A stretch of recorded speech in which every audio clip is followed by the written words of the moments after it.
O Mahabharata. De Krishna de Vaipayana Vyasa. Livro 13, Anusasana Parva. Capítulo 38. Apsara Panchashuda para Narada sobre disposição e defeitos das mulheres.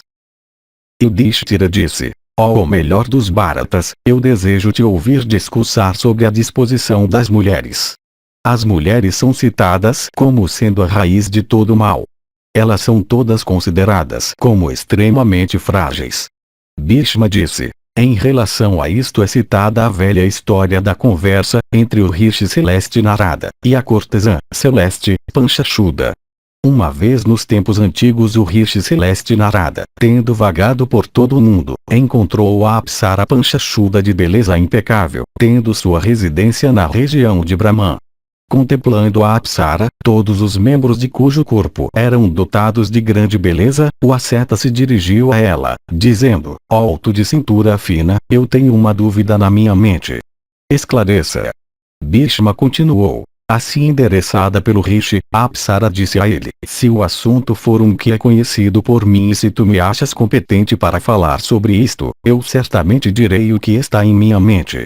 Narada disse: ó amável, eu certamente não te designarei para alguma tarefa que está além da tua competência. Ó alto de rosto belo, eu desejo saber de ti sobre a disposição das mulheres. Bhishma continuou. Ouvindo estas palavras do Rishi Celeste, aquela principal das Apsaras respondeu para ele dizendo: eu sou incapaz, sendo eu mesma uma mulher, de falar mal das mulheres. Tu sabes o que as mulheres são e com qual natureza elas são dotadas. Não cabe a ti, ó Rishi Celeste, me designar semelhante tarefa. Para ela o Rishi Celeste disse: isto é muito verdadeiro, ó alto de cintura fina. Alguém corre em erro por falar o que é falso. Em dizer, no entanto, o que é verdadeiro, não pode haver erro. Assim endereçada por ele, a Apsara Panchashuda de sorrisos doces consentiu em responder à pergunta de Narada. Ela então se pôs a mencionar quais são os verdadeiros e eternos defeitos das mulheres. Panchashuda disse: mesmo se bem-nascidas e dotadas de beleza e possuidoras de protetores, mulheres desejam transgredir as restrições ordenadas para elas. Este defeito realmente as macula, ó Narada. Não há nada que seja mais pecaminoso do que mulheres. Na verdade, as mulheres são a base de todas as falhas. Isto é certamente conhecido por ti, ó Narada. As mulheres, mesmo quando possuidoras de maridos que têm fama e riqueza, de belas feições e completamente obedientes a elas, estão dispostas a desrespeitá-los se elas têm a oportunidade.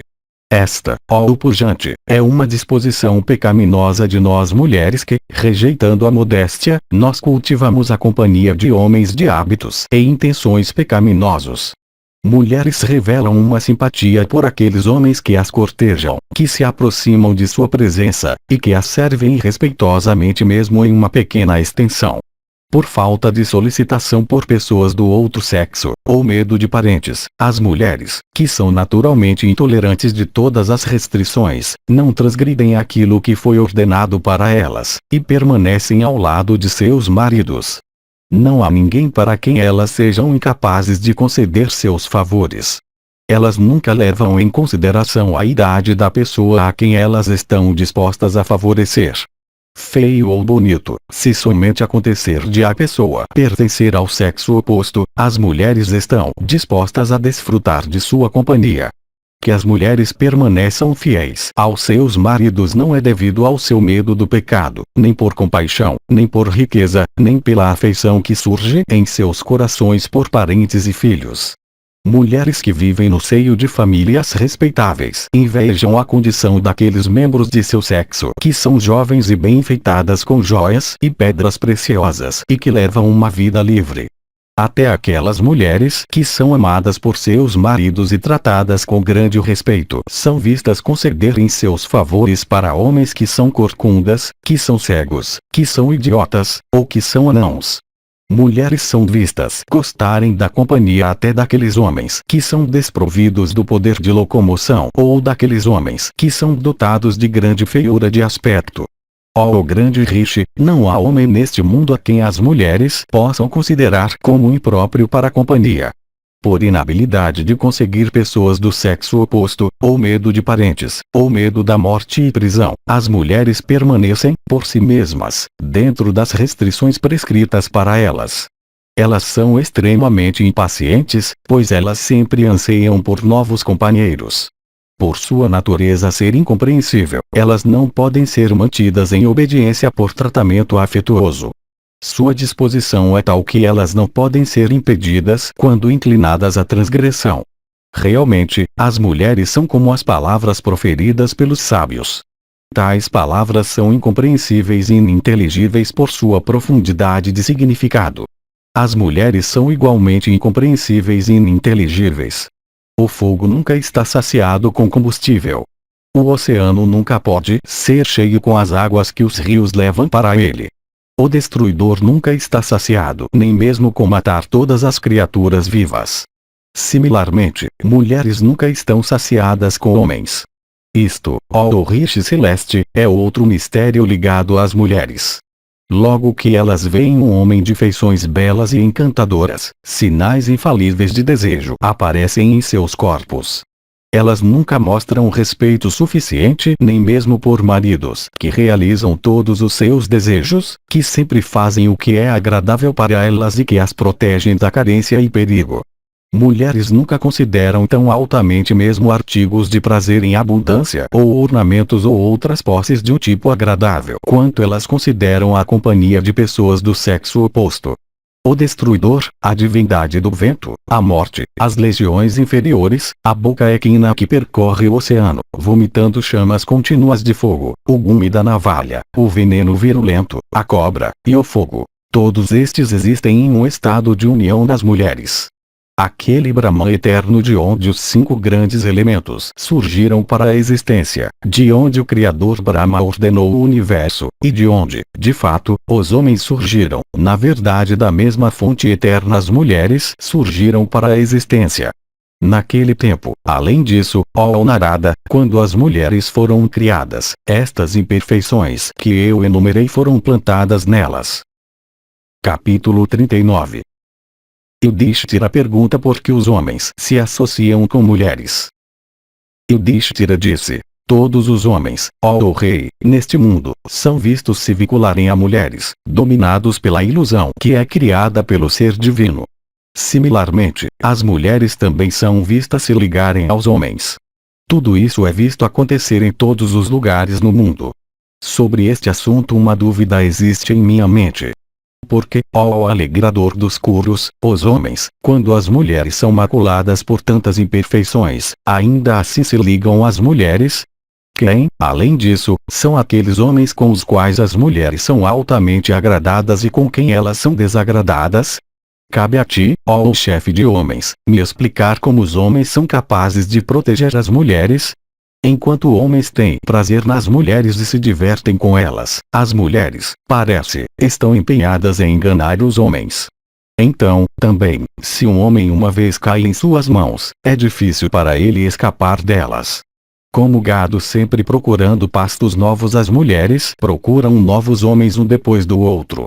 Aquela ilusão que o Asura Samvara possuía, aquela ilusão que o Asura Namushi possuía, aquela ilusão que Vali ou Kumbinase tinha, a soma total dela é possuída pelas mulheres. Se o homem ri, as mulheres riem. Se o homem chora, elas choram. Se a oportunidade requer, elas recebem o homem que é desagradável para elas com palavras agradáveis. Aquela ciência de política qual o preceptor dos Asuras conhecia, aquela ciência de política qual o preceptor dos celestiais, Vrihaspati, conhecia, não pode ser considerada como mais profunda ou mais notável por subtilidade do que a inteligência da mulher produz naturalmente. Na verdade, como podem as mulheres, portanto, ser reprimidas por homens? Elas fazem uma mentira aparecer como verdade, e uma verdade aparecer como uma mentira. Elas que podem fazer isto, eu pergunto, ó herói, como elas podem ser controladas por pessoas do sexo oposto? Parece-me que Vrihaspati e outros grandes pensadores, ó matador de inimigos, desenvolveram a ciência de política a partir da observação da inteligência das mulheres. Se tratadas pelos homens com respeito ou com desdém, as mulheres são vistas virarem as cabeças e agitarem os corações dos homens. O sentido é este: mulheres agitam os corações daqueles homens que as tratam com respeito, como daqueles que as tratam com desdém. Criaturas vivas, alto de braços poderosos, são virtuosas, pois elas são capazes de progredir em direção à divindade por suas próprias ações. Isto mesmo é o que tem sido ouvido por nós. Como então isto pode ser consistente com a realidade? Pois tratadas com afeição e respeito ou de outra maneira, as mulheres, formando uma porção considerável de criaturas vivas, são vistas merecerem crítica por sua conduta em direção aos homens. Esta grande dúvida enche minha mente, isto é, quando seu comportamento é tal, qual homem há que pode contê-las dentro dos limites da virtude? Explique-me isto, ó descendente altamente abençoado da linhagem de Kuru. Cabe a ti me dizer, ó chefe da linhagem de Kuru, se as mulheres podem ser realmente contidas dentro dos limites prescritos pelas escrituras, ou se alguém antes do nosso tempo realmente conseguiu contê-las dessa maneira. Capítulo 40. Bhishma concorda que as mulheres são a incorporação do pecado, incontroláveis. Proteção. Devarsarman pede para Vipula proteger sua esposa de Indra. Bhishma disse: isto é assim mesmo como tu disseste, alto de braços poderosos. Não há nada falso em tudo isto que tu disseste, alto da linhagem de Kuru, sobre o assunto das mulheres. Sobre isto eu narrarei para ti a antiga história de como antigamente Vipula de grande alma conseguiu reprimir as mulheres dentro dos limites prescritos para elas.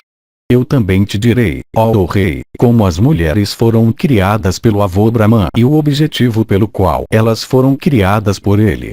Não há criatura mais pecaminosa, ó filho, do que a mulher.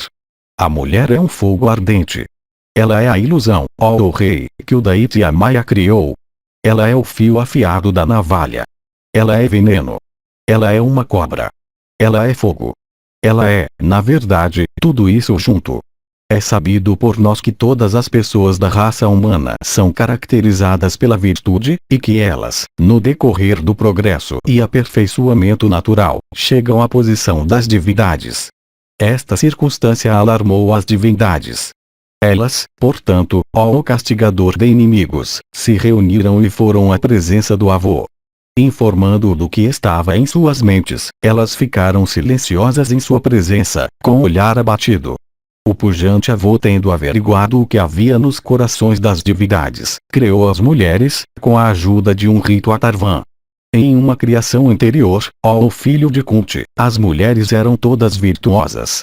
Aquelas, no entanto, que surgiram desta criação por Brahman com a ajuda de uma ilusão, se tornaram pecaminosas.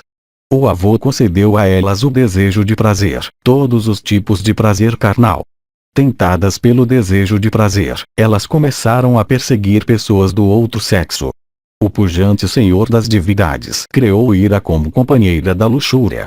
Pessoas do sexo masculino, cedendo ao poder da luxúria e ira, procuraram a companhia das mulheres.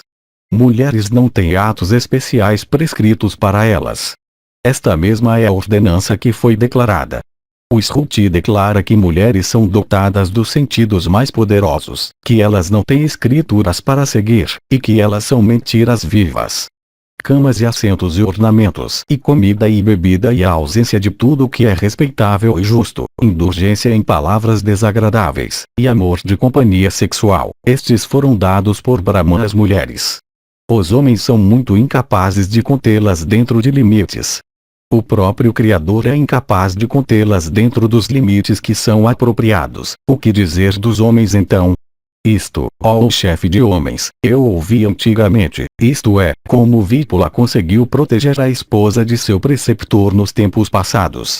Havia antigamente um rishi altamente abençoado de nome Devasarman de grande celebridade. Ele tinha uma esposa, Rushi por nome, que era inigualável sobre a terra em beleza. Seu encanto embriagava todo o observador entre as divindades e Gandharvas e Danavas. O castigador de Paka, ou seja, Indra, o matador de Vritra, ó monarca, estava em particular apaixonado por ela e cobiçava sua pessoa. O grande asceta Devasarma estava completamente consciente da disposição das mulheres. Ele, portanto, ao melhor de seu poder e energia, a protegia de todos os tipos de más influências. O Rishi sabia que Indra não era contido por escrúpulos na questão de procurar a companhia das esposas de outros homens. Era por esta razão que ele costumava proteger sua esposa, empregando todo o seu poder. Uma vez, ó filho, o Rishi desejou realizar um sacrifício. Ele começou a pensar em como, durante sua ausência de casa, sua esposa poderia ser protegida. Dotado de grande mérito ascético, ele finalmente descobriu o procedimento que ele deveria adotar. Convocando seu discípulo predileto, cujo nome era Vípula e que era da linhagem de Brigu, ele disse o seguinte: Devasarman disse: eu deixarei minha casa, por um tempo, para realizar um sacrifício. O chefe dos celestiais sempre cobiça esta minha Rushi. Durante a minha ausência, proteja-a, aplicando todo o teu poder. Tu passarás teu tempo atentamente em vista de Purandara, ó o principal da linhagem de Brigu, porque Indra assume vários disfarces. Bhishma continuou. Assim endereçado por seu preceptor, o asceta Vípula consentido sob controle, sempre empenhado em penitências severas, possuidor do esplendor, ó o rei, do fogo ou do sol, familiarizado com todos os deveres de virtude, e sempre sincero em palavras, respondeu a ele, dizendo, assim seja. Novamente, no entanto, quando seu preceptor estava prestes a sair, Vípula o questionou nestas palavras. Vípula disse: diga-me, ó Muni, quais formas Sakra assume quando ele se apresenta? De que tipo é seu corpo e qual é sua energia? Cabe a te dizer tudo isso para mim. Bhishma continuou. O ilustre Rishi então descreveu realmente para Vípula de grande alma todas as ilusões de Sakra, ó Bharata. Devasarman disse: o pujante castigador de Paka, ó Rishi regenerado, é cheio de ilusão. Todo momento ele assume aquelas formas que ele escolhe. Às vezes ele usa um diadema e segura o raio. Às vezes armado com raio e usando uma coroa em sua cabeça, ele se adorna com brincos, em um momento ele se transforma na forma e aspecto de Chandala. Às vezes, ele aparece com madeixas coronais em sua cabeça. Logo outra vez, ó filho, ele se mostra com madeixas emaranhadas, com seu corpo vestido em trapos. Às vezes ele assume um corpo vistoso e gigantesco. No momento seguinte ele se transforma em alguém de membros emaciados, e vestido em trapos. Às vezes ele se torna formoso, às vezes um pouco escuro, às vezes de cor escura. Às vezes ele se torna feio e às vezes como possuidor de grande beleza de aparência. Às vezes ele se mostra como jovem e às vezes como velho. Às vezes ele aparece como um Brahmana, às vezes como um Kshatriya, às vezes como um Vaisya, e às vezes como um Sudra. Na verdade, ele de 100 sacrifícios aparece às vezes como uma pessoa nascida de classe impura, isto é, como o filho de um pai superior com uma mãe inferior ou de um pai inferior com uma mãe superior. Às vezes ele aparece como um papagaio, às vezes como um corvo, às vezes como um cisne, e às vezes como um cuco.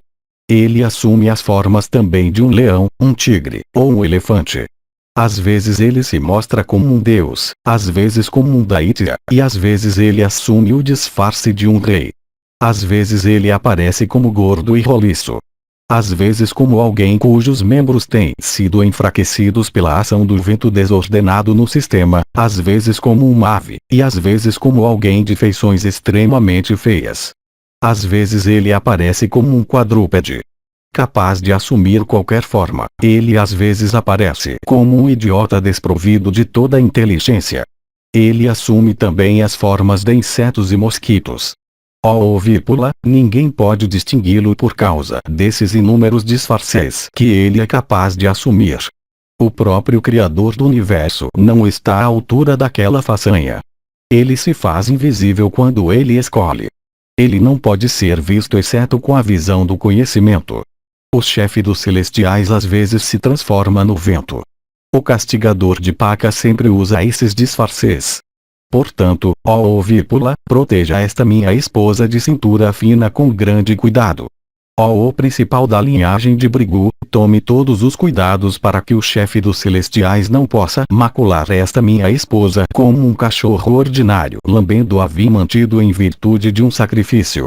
Tendo dito estas palavras, o Muni altamente abençoado, isto é, Devasarma, pretendendo realizar um sacrifício, saiu de sua residência, ó o chefe dos Bharatas. Ouvindo estas palavras de seu preceptor, Vipula começou a pensar: eu certamente protegerei esta senhora em todos os aspectos do chefe dos celestiais. Mas quais devem ser os meios? O que eu devo fazer a respeito de proteger a esposa do meu preceptor? O chefe dos celestiais é dotado de grandes poderes de ilusão. Possuidor de grande energia, ele é difícil de ser resistido. Indra não pode ser impedido de entrar por cercar este nosso retiro ou cercar este quintal, já que ele é capaz de assumir inúmeras formas. Assumindo a forma do vento, o chefe dos celestiais pode atacar a esposa do meu preceptor. O melhor procedimento, portanto, para mim, será entrar, por meio de força yoga, no corpo desta senhora e permanecer lá. Por aplicar minha destreza eu não poderei proteger a senhora, pois o pujante castigador de Paka, isto foi ouvido por mim, é capaz de assumir qualquer forma que quiser. Eu irei, portanto, protegê-la de Indra por minha pujança yoga. Para cumprir meu objetivo eu irei com meu corpo entrar no corpo desta senhora. Se meu preceptor, voltando, vir sua esposa maculada, ele irá, sem dúvida, me amaldiçoar por cólera, pois dotado de grande mérito ascético, ele possui visão espiritual. Esta senhora não pode ser protegida da maneira na qual outras mulheres são protegidas por homens, já que o chefe dos celestiais é dotado de grandes poderes de ilusão. Pai, a situação na qual eu me encontro é muito crítica. A ordem do meu preceptor deve certamente ser obedecida por mim. Se, portanto, eu a proteger com minha força yoga, a façanha será considerada por todos como extraordinária. Por minha força yoga, portanto, eu entrarei no corpo da esposa do meu preceptor. Eu ficarei dentro dela e contudo não tocarei seu corpo, como uma gota de água sobre uma folha de lótus, que se encontra sobre ela e ainda assim não a encharca em absoluto. Se eu sou livre da mácula da paixão, eu não posso incorrer em algum erro por fazer o que eu desejo fazer. Como um viajante, no decorrer de sua jornada, toma residência, por um tempo, em alguma mansão vazia que ele encontra, eu irei, da mesma maneira, residir neste dia dentro do corpo da esposa do meu preceptor. Na verdade, com mente absorta em yoga, eu morarei hoje no corpo desta senhora. Dando sua melhor consideração a estes pontos de virtude, pensando em todos os Vedas e seus ramos, e com o olhar dirigido à grande medida de penitências a qual seu preceptor tinha e que ele mesmo também possuía, e tendo decidido em sua mente, com um propósito somente de proteger a senhora, entrar no corpo dela por poder de yoga, Vipula da linhagem de Brigu teve grande cuidado para realizar seu propósito. Ouça-me, ó monarca, enquanto eu conto para ti o que ele fez. Dotado de grandes penitências, Vipula sentou-se ao lado da esposa de seu preceptor. Quando ela de feições impecáveis estava sentada em sua cabana, Vipula então começou a falar para ela para convertê-la para a causa da virtude e verdade. Dirigindo seus olhos então aos dela e unindo os raios de luz que emanavam dos órgãos de visão dela com aqueles que emanavam dos dele, Vipula, em sua forma sutil, entrou no corpo da senhora assim como o elemento ar entra no éter do espaço.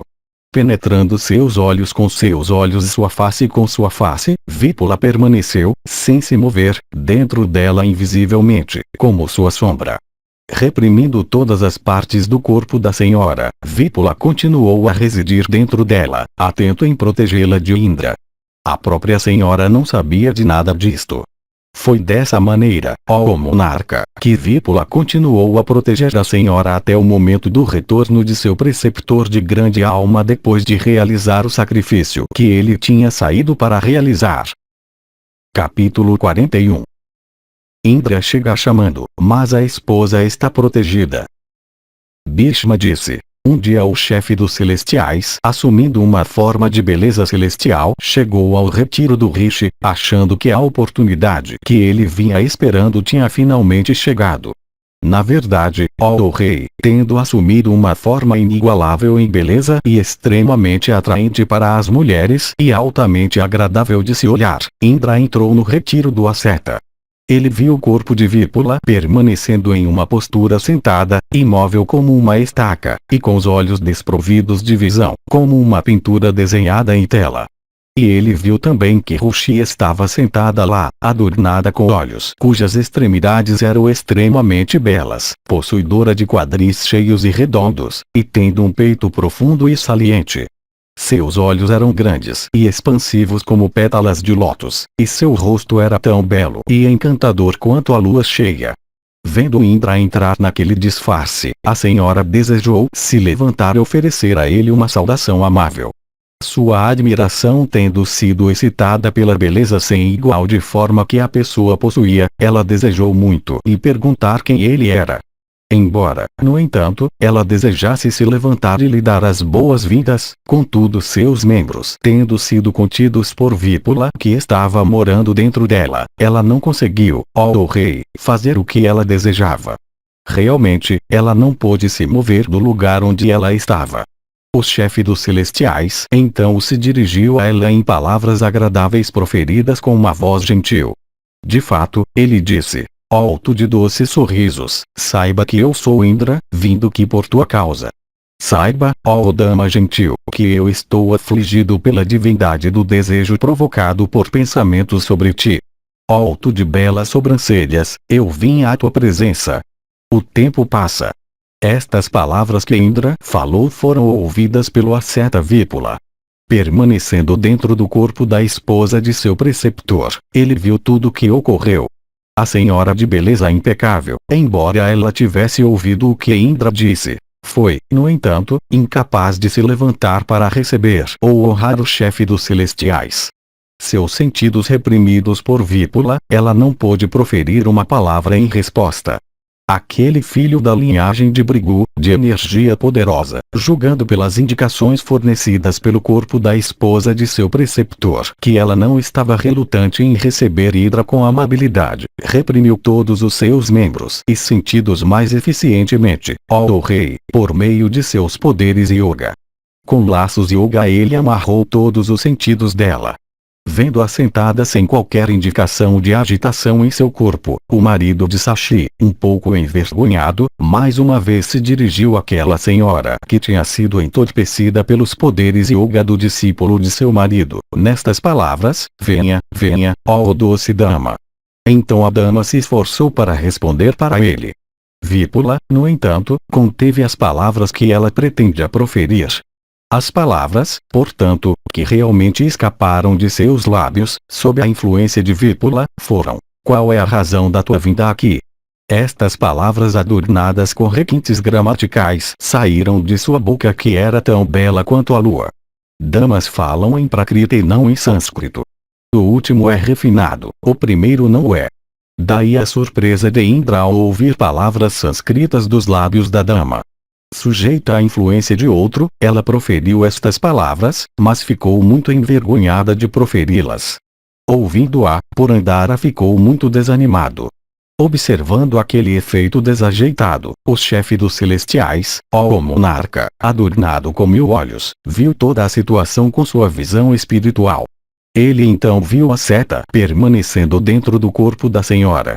De fato, o asceta permanecia dentro do corpo da esposa de seu preceptor, como uma imagem ou reflexo em um espelho. Contemplando o asceta dotado do terrível poder de penitências, Purandara, ó monarca, temendo a maldição do Rishi, tremeu de medo. Vípula então, possuidor de grande poder ascético, deixou o corpo da esposa de seu preceptor e voltou para seu próprio corpo que estava perto. Ele então se dirigiu ao apavorado Indra nas seguintes palavras. Vípula disse: ó Purandara de alma perversa, ó tu de mente pecaminosa, ó canalha que não tens controle sobre teus sentidos, nem as divindades nem seres humanos te adorarão por qualquer duração de tempo. Tu te esqueceste, ó Sacra, não está mais na tua memória, que Gautama te amaldiçoou em consequência do que teu corpo ficou desfigurado com 1000 marcas de sexo, as quais, devido à compaixão do Rishi, foram depois transformadas em órgãos de visão. Eu sei que tu tens uma compreensão extremamente insensata, que tua alma é impura, e que tu tens uma mente extremamente instável. Ó tolo, saiba que esta senhora está sendo protegida por mim. Ó patife pecaminoso, volte para aquele lugar de onde tu vieste. Ó tu de alma leviana, eu não vou te reduzir a cinzas hoje com minha energia. Na verdade, eu estou cheio de compaixão por ti. É por isto, ó Vasava, que eu não desejo te queimar. Meu preceptor, dotado de grande inteligência, é possuidor de um poder terrível. Com olhos ardendo com cólera, ele teria, se ele te visse, queimado tua pessoa pecaminosa hoje. Tu não deves, ó Sacra, fazer algo semelhante a isto outra vez. Os Brahmanas devem ser respeitados por ti. Cuide para que tu, com teus filhos e conselheiros, não encontre com a destruição, afligido pelo poder dos Brahmanas. Tu pensas que tu és um imortal e que, portanto, estás em liberdade para proceder dessa maneira. No entanto, não desconsidere os Brahmanas. Saiba que não há nada inalcançável por meio de penitência. Bhishma continuou, ouvindo estas palavras de Vípula de grande alma, Sacra, sem dizer nada, e dominado pela vergonha, se fez invisível. Um momento depois de ele ter ido embora, Devasarman de grande mérito ascético, tendo realizado o sacrifício que ele tinha planejado realizar, voltou para seu próprio retiro. Quando seu preceptor voltou, Vípula, que tinha feito uma ação agradável, deu para ele sua esposa de beleza impecável a quem ele tinha protegido com sucesso contra as maquinações de Indra. De alma tranquila e cheio de reverência por seu preceptor, Vípula respeitosamente o saudou e permaneceu em sua presença com um coração destemido. Depois que seu preceptor tinha descansado por um tempo e quando ele estava sentado com sua esposa no mesmo assento, Vípula relatou para ele tudo o que Sacra tinha feito. Ouvindo as palavras de Vípula, aquele principal dos Munis, dotado de grande destreza, ficou muito satisfeito com ele por sua conduta e disposição, suas penitências, e suas observâncias. Observando a conduta de Vípula para com ele mesmo, seu preceptor, e sua dedicação também, e observando sua firmeza na virtude, o pujante Devasarman exclamou, excelente, excelente. Devasarman de alma justa, recebendo seu discípulo virtuoso com um acolhimento sincero, honrou-o com uma bênção. De fato, Vípula, firme em virtude, obteve de seu preceptor a bênção que ele nunca se desviaria ou abandonaria a virtude. Despedido por seu preceptor, ele deixou sua residência e praticou as austeridades mais severas. Devasarman também, de penitências austeras, com sua esposa, começou desde aquele dia a viver naquelas florestas solitárias totalmente sem medo daquele que tinha matado Vala e Vritra. Capítulo 42. Vípula ouve que ele está severamente em apuro. Bhishma disse. Tendo cumprido a ordem de seu preceptor, Vípula praticou as penitências mais rígidas. Possuidor de grande energia, ele finalmente se considerou como dotado de mérito ascético suficiente. Orgulhando-se da façanha que ele tinha realizado, ele vagou sem medo e contente sobre a terra, ó monarca, considerado por todos como alguém possuidor de grande renome, pelo que ele tinha feito. O pujante Bhargava considerou que ele tinha conquistado ambos os mundos por aquela sua façanha, como também por suas penitências severas. Depois que algum tempo tinha passado, ó alegrador dos Kurus, chegou a ocasião da realização de uma cerimônia de presentes com respeito à irmã de Rushi. Riqueza abundante e cereais eram para serem doados nela. A cerimônia Adana era um rito no decorrer do qual amigos e parentes tinham que dar presentes para a pessoa que realizava a cerimônia. A investidura com fio sagrado, casamento, os ritos realizados no sexto e nono meses de gravidez, são todas cerimônias desse tipo. Enquanto isso, certa donzela celeste dotada de grande beleza estava viajando pelos céus. Do corpo dela, conforme ela percorria o firmamento, caíram algumas flores sobre a terra. Aquelas flores possuidoras de fragrância celestial caíram sobre um local não longe do retiro do marido de Rushi. Como as flores estavam espalhadas no chão, elas foram pegas por Rushi de olhos belos. Logo depois chegou um convite para Rushi do país dos Angas. A irmã, acima referida, de Rushi, chamada Prabhavati, era a esposa de Chitrarata, o soberano dos Angas. Rushi, de aparência muito superior, tendo prendido aquelas flores em seu cabelo, foi ao palácio do rei dos Angas em resposta ao convite que ela tinha recebido. Vendo aquelas flores no cabelo dela, a rainha dos Angas, possuidora de olhos belos, pediu com insistência para sua irmã obter algumas para ela. Rushi, de rosto belo, rapidamente informou seu marido daquele pedido de sua irmã. O Rishi aceitou a súplica de sua cunhada. Convocando Vipula para sua presença Devasarman de penitências severas, mandou seu discípulo lhe trazer algumas flores do mesmo tipo, dizendo: vá, vá. Aceitando sem hesitação a ordem de seu preceptor, o grande asceta Vipula, ó rei, respondeu: assim seja, e então procedeu para aquele local de onde a senhora Rushi tinha pegado as flores que eram cobiçadas por sua irmã. Chegando naquele local onde as flores, apanhadas por Rushi, tinham caído do firmamento, Vipula viu algumas outras ainda jazendo espalhadas. Elas estavam todas tão viçosas como se elas tivessem sido recém-colhidas das plantas nas quais elas tinham crescido. Nenhuma delas tinha definhado o mínimo. Ele pegou aquelas flores celestes de grande beleza, possuidoras de fragrância celeste, ó Bharata, Vipula as apanhou lá como resultado de suas penitências severas. O cumpridor da ordem de seu preceptor, tendo-as obtido, sentiu grande deleite e partiu depressa para a cidade de Champa adornada com festões de flores champaka. Conforme ele procedia, ele viu em seu caminho um par de seres humanos se movendo em um círculo de mãos dadas.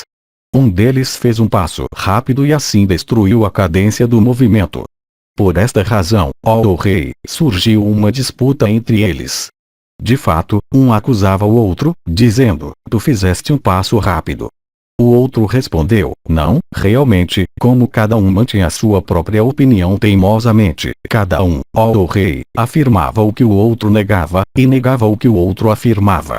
Enquanto estavam assim disputando um com o outro com grande convicção, um juramento foi então ouvido entre eles. De fato, cada um deles de repente mencionou Vipula no que proferiu. O juramento que cada um deles fez foi este: aquele entre nós dois que fala falsamente, irá no mundo seguinte encontrar o fim, o qual será o do regenerado Vipula. Ouvindo estas palavras deles, o rosto de Vipula ficou muito triste. Ele começou a refletir, dizendo para si mesmo: eu tenho praticado penitências severas. A disputa entre este par está calorosa. Para mim, além disso, isto é doloroso. Qual é o pecado do qual eu sou culpado que ambas estas pessoas se referem ao meu fim no próximo mundo como o mais doloroso entre aqueles reservados para todas as criaturas? Pensando dessa maneira, Vipula, ó o melhor dos monarcas, baixou sua cabeça, e com uma mente triste começou a lembrar qual pecado ele tinha feito. Procedendo uma distância curta, ele viu 6 outros homens jogando com dados feitos de ouro e prata. Envolvidos no jogo, aqueles indivíduos e pareciam estar tão excitados que os pelos em seus corpos eriçavam-se. Eles também, após uma disputa ter surgido entre eles, foram ouvidos por Vipula fazerem o mesmo juramento que ele já tinha ouvido primeiro par fazer. De fato, suas palavras se referiam a Vipula da mesma maneira: aquele entre nós que, levado pela cobiça, agir de maneira imprópria, encontrará aquele fim que está reservado para Vipula no mundo seguinte. Ouvindo estas palavras, no entanto, Vipula, embora se esforçasse seriamente para recordar, fracassou em se lembrar de alguma transgressão sua mesmo desde os seus primeiros anos, alto da linhagem de Kuru. Na verdade, ele começou a queimar como um fogo colocado no meio de outro fogo. Ouvindo aquela maldição, sua mente queimou de aflição. Neste estado de ansiedade um longo tempo decorreu. Finalmente ele se lembrou da maneira na qual ele tinha agido para proteger a esposa de seu preceptor das maquinações de Indra. Eu penetrei no corpo daquela senhora, colocando membro dentro de membro, rosto dentro de rosto.